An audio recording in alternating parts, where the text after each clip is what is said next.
Hello， 大家好，欢迎大家来到以色列美角的频道。那今天是2025年的1月19日，也就是以色列跟哈马斯停火协议生效的第一天。那我人现在是在以色列的耶路撒冷，所以这一集呢，就是跟大家来聊一下这个停火协议。那首先呢，为什么以色列跟哈马斯有这一场战争？这是因为在2023年10月7号的时候，哈马斯从加萨突破了边境，进入到以色列的境内，杀害了1200多个人以外，绑架了259个人质。那这些人质有一部分是在2023年11月的时候，也是透过以色列交换人质的方式，释放了巴勒斯坦这边的囚犯。他们是囚犯，他们不是普通老百姓。以1:3的比例换回了差不多100多个以色列的人质。那以色列在这1年多都没有其他的人质谈判的协议成功，一直到今天。那陆陆续续以色列有救回一些人质，然后有一些人质的已经被杀害，被哈马斯杀害，然后以色列把他们的尸体带回来。那总而言之，现在是有98个人质在加萨。那今天他们通过的这个人质的这个协议呢，总共是分成3个阶段。那我们现在在第一个阶段有42天，那在这个阶段会有33个人质被释放。那在第一阶段会被释放的33个人质的名单已经被确定了，他们都是50岁以上的男人，或者是妇女，或者是孩童，包含就是刚过2岁生日的那个 Kfar Baby， 他只比九大一点点，然后被抓到加沙的时候是9个月大。那现在他人生超过一半的时间都是在加沙度过。那这里呢是以色列的公车站。公车站牌这里有一些数字，是因为就是很多人他们会在自己的身上贴这种贴纸，就是提醒身边的人。现在已经到了400多少天了，那现在是400多天嘛，470多天。那这里呢是人质的海报，你如果扫它这里的 QR code， 就有更多关于它的故事。那也不是所有贴着的海报的人都是活着的，像 Yossi 已经过世了 ，Eli 还活着，那他有在名单里面。那以色列其实是一个蛮小的国家，在这1年多我有采访，就我印象中五六个跟人质有关的家庭里面，有3个是被释放，那有2个还没有被释放，那 Eli 是其中一个，那还有一个他是为一个被绑架到加沙的尼泊尔人，他还不是以色列人，然后哈马斯照样是逮捕尼泊尔人，一个学生，那他没有在名单里面。所以就是以色列它真的是一个很小的国家，你随便问一个路人，他可能都有认识的人被绑架在加沙。那如果还没有看过以哈战伤的话，这本是我写的书，记录了以色列人很多的故事都在里面。那不知道42天过后，就是这边的海报会不会有一些变化？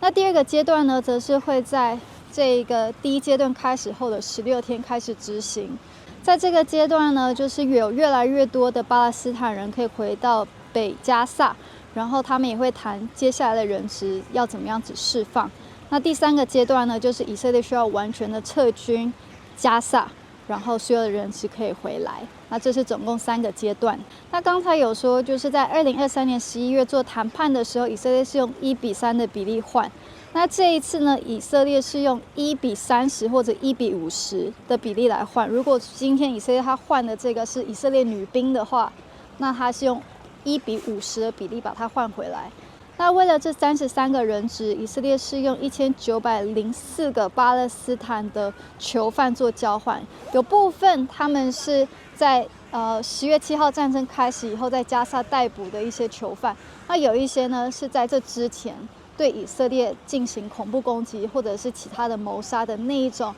被判死刑好几年的那种囚犯。举例来说，有一个囚犯，他是在2003年的时候做了爆炸案，在耶路撒冷那边有一个咖啡厅叫做 Cafe Hillel， 那一场爆炸案杀死了7个人，然后害了46个人受伤。那这个人他是被判了45辈子的无期徒刑，然后这个人就是在这一次的协议里面也是会被释放。所以以色列他是付了很大的代价来达到这一次的谈判。所以因为这样子，以色列内部它就有一些分裂。有些人他们是非常能够理解人质家属的心情，认为生命最宝贵。那我们现在把这些恐怖分子啊，这些杀人犯放回去加萨，也许他们以后确实还是会做一些坏事，但是最重要的是我们所爱的人回到我们身边了，没有比这一切更重要的事情。但是以色列也有另外一派人，他们会很担心说，我们现在以色列进入加萨的目的还没有达成，我们都快要成功的把哈马斯歼灭了，甚至我们的孩子就在战场上死掉，为的目的就是让以色列可以有一个长远安全的未来。那今天我们很着急的，好像去签这个合约，然后把33个或者是剩下98个人带回来，98个人里面活着的可能也就是不到一半。可是我们付的代价是所有人的安全，这感觉不值得，而且我们真的是离胜利很接近。我们不需要好像去妥协，跟一个恐怖分子的组织去妥协，然后换到的就是只有这样一点点，我们付的代价已经不成比例。所以在以色列就有这样子的一个内部的拉扯。那为什么以色列政府愿意跟哈马斯谈，甚至是同意了这一次的人质释放的条例？主要就是因为你有人有脑袋也有心，脑袋你知道说为了安全这样做很危险，可是你的心你会觉得说被掳去加沙的就是你自己的儿子女儿，或者是你的爸爸妈妈，所以你很难就是放任，然后跟他说你这个代价太高了，我不愿意付。像这个广告呢，就是耶路撒冷市政府表达对士兵的感谢。这个也是，然后是女士兵，因为在以色列女生也要当兵。以色列它在历史中，它在2011年的时候，为了一个以色列士兵，他也是被抓去加萨。以色列是用1027个囚犯去做交换。那所以也会有人说，你知道吗？就是在这1027个人里面，有一个人就是辛瓦尔，他后来就成为了策划10月7号的这个首脑之一。所以你这个教训难道没有学到吗？你今天放了，现在是1904个，你放回去了，你怎么知道里面不会再有一个辛瓦尔，甚至2个辛瓦尔、10个辛瓦尔？所以就会觉得很危险。就是以色列政府去跟哈马斯谈停火协议，跟以色列要把哈马斯歼灭，这2件事情其实是相违背的。但是对以色列人来讲很难，因为这些都是他们的家人，他们不可能就是放弃可以救他们的机会，即便说那个代价真的很高。那哈马斯那边为什么这次同意？主要就是因为他看到以色列对真主党还有对伊朗能够做的事情，所以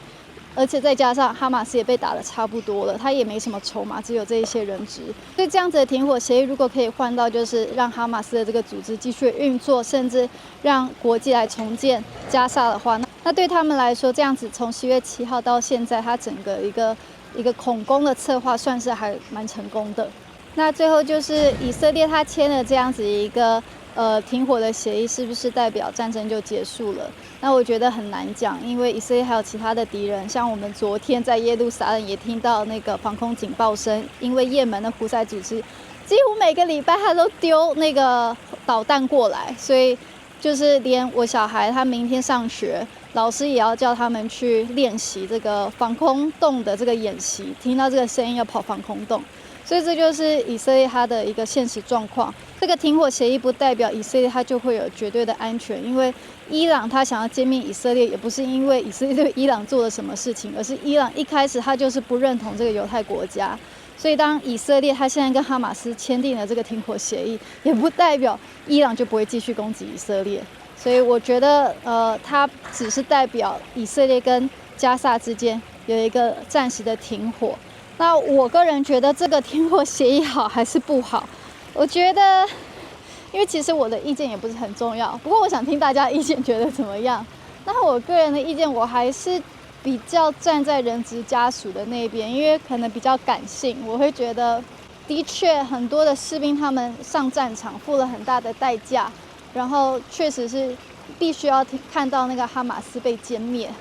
可是因为人的性命确实是会死掉，他们已经在那边撑了470几天了，不知道还可以撑多久。那很多人都希望就是可以看到这些人质家属的心被安慰，然后我觉得，这些人质再度回来以色列，也可以鼓励到以色列的人。你们觉得呢？觉得这个人质协议好还是不好呢？欢迎留言让我知道。好，大家拜拜。